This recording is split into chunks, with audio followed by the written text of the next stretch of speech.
For 3 chapters, our investigation has followed the American Revolution through its ideas, its secret networks, and its battlefields. But the surviving records leave us with one final mystery. If the Continental Army was freezing, starving, and running out of almost everything, how did the revolution survive at all? History often remembers the victories. The archives preserve the shortages. Long before an army wins a battle, it must first survive another day. Without food, without clothing, without powder, there would be no victory left to celebrate. By the winter of 1779 and 1780, shortages had become one of the greatest threats facing the revolutionary cause. British armies remained dangerous, but hunger, exhaustion, and collapsing supplies threatened to accomplish what enemy muskets could not.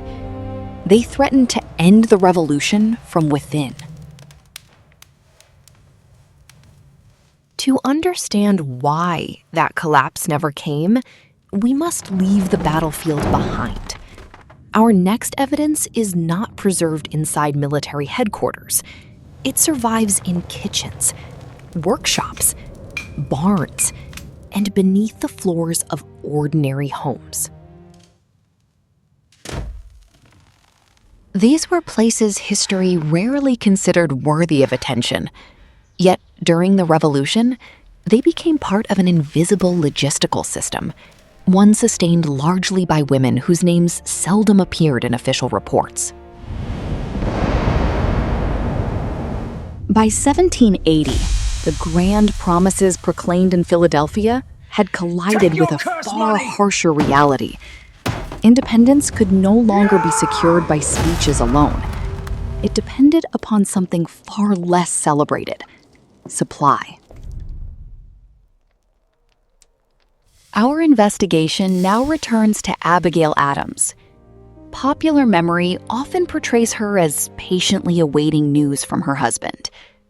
The surviving correspondence presents a far more active picture.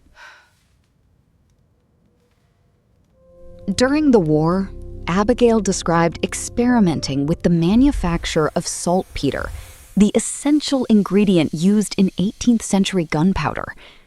Her letters reveal not passive observation, but participation in one of the revolution's most urgent logistical problems. To modern audiences, saltpeter sounds obscure. To an 18th century army, it was indispensable. Gunpowder depended upon it.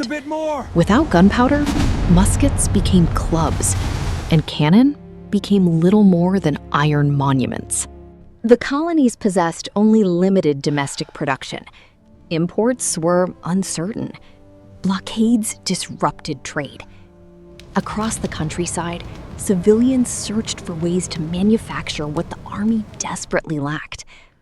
Among them, Abigail Adams. Yet, chemistry was only part of her contribution.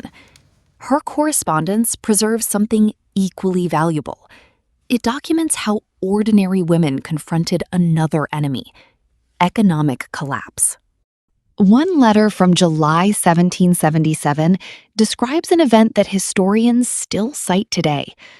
Abigail called it a coffee party. The name sounds almost playful. The evidence suggests otherwise.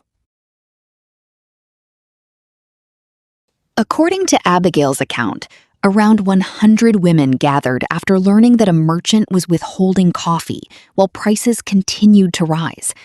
Scarcity had transformed daily survival into a political question. The women decided to answer it themselves. Abigail records that they confronted the merchant directly. She wrote that they seized him by the neck, opened the store, and removed the goods. Whether every detail unfolded exactly as remembered can no longer be verified.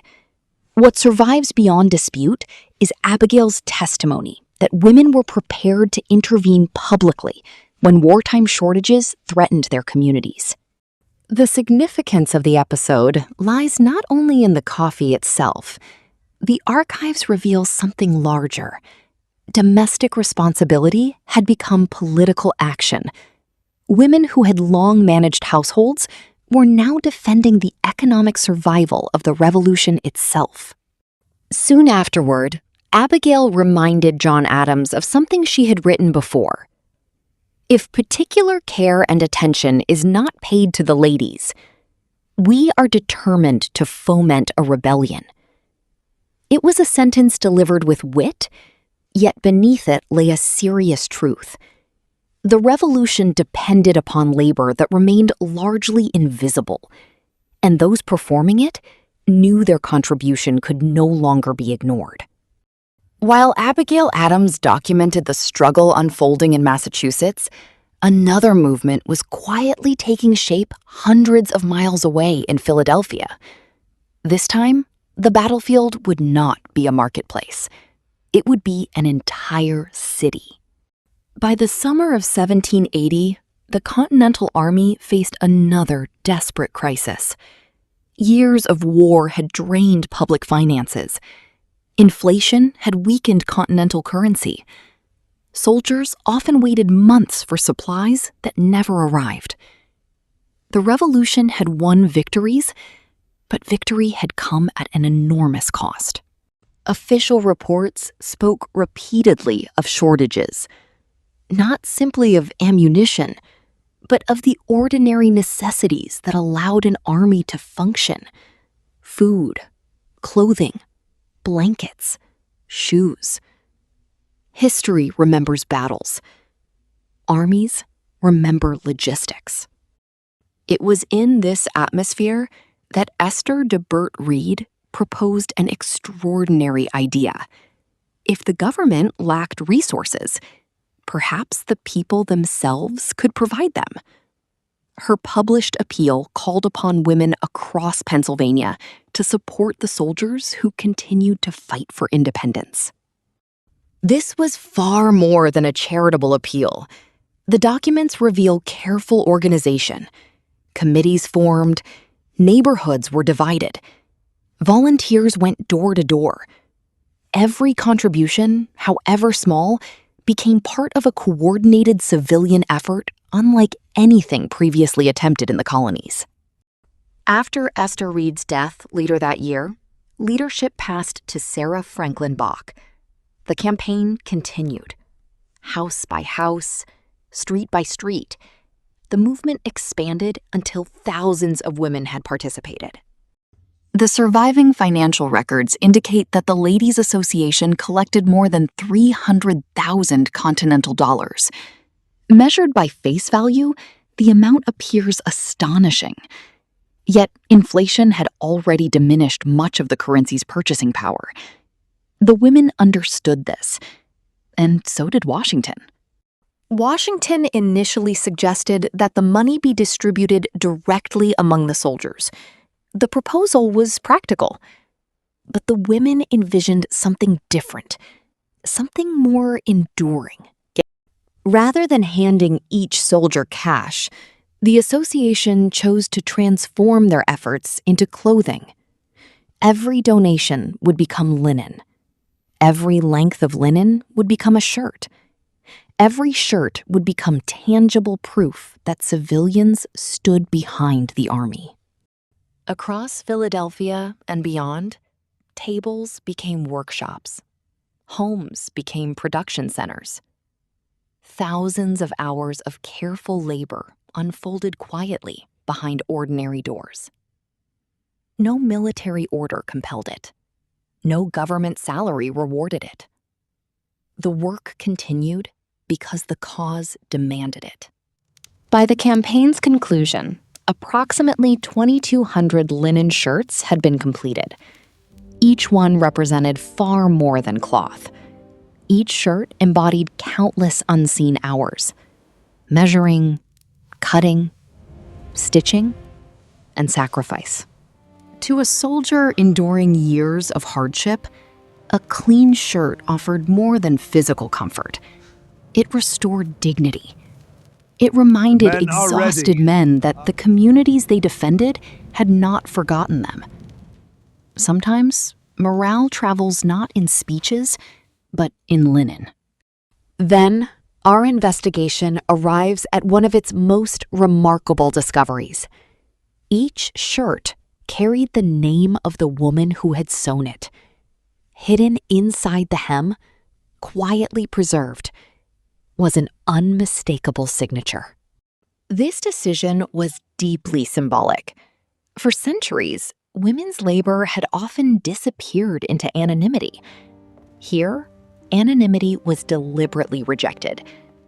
Every name declared, "I was here. I contributed. This revolution bears my work." Across this investigation, we have encountered women who wrote, who gathered intelligence, who entered battle, and now, women whose labor clothed an army. Different roles, one revolution. The archives never preserved a single story. They preserved thousands. These garments were more than military supplies. They were declarations, evidence that women no longer saw themselves solely as observers of history.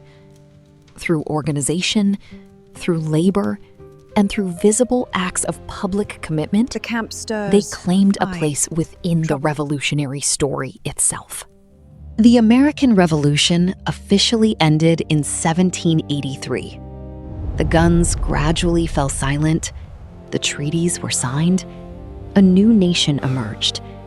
Yet our investigation was never simply about how the war ended. It has always been about who made that ending possible. Battlefields leave monuments. Generals leave portraits. Politicians leave speeches. But much of the work that sustains a nation leaves behind something far quieter. Letters, household accounts, supply lists, receipts, needlework, private journals, the kinds of records history too often overlooks.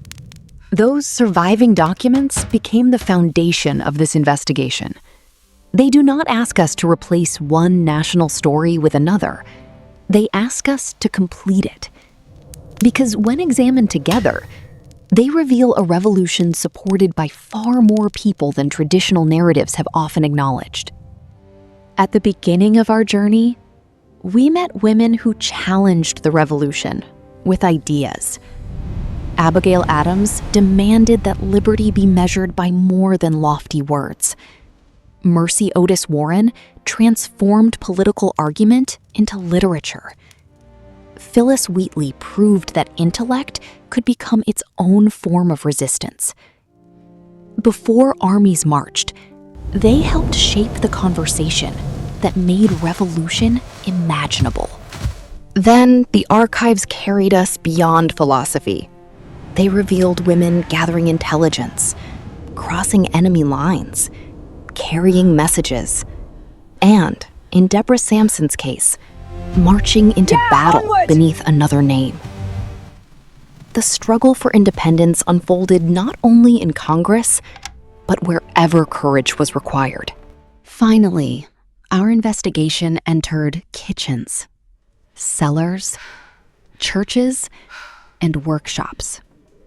There we discovered another battlefield, one fought with ledgers instead of muskets, with needles instead of bayonets, with determination instead of military rank.